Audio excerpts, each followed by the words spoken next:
अस्सलाम वालेकुम viewers, welcome back to my YouTube channel daily tips with Asma. आज के इस वीडियो में हम आपको बताएंगे जाजिम नाम के बारे में अनोखी और दिलचस्प मालूमात। जाजिम नाम का शुमार लड़कों के नामों में होता है।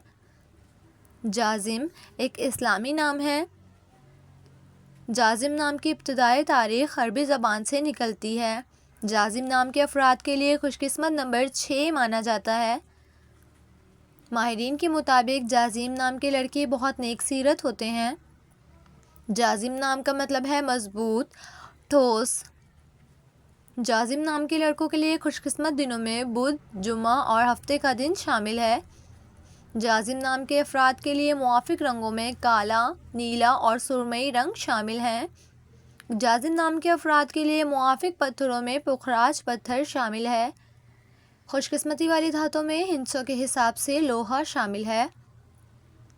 सो फ्रेंड्स, अगर आप अपने नाम का मतलब जानना चाहते हैं तो कमेंट बॉक्स में अपना नाम लिखें। इंशाअल्लाह हम आपके नाम की वीडियो ज़रूर बनाएंगे। Thanks for watching. अल्लाह हाफिज़।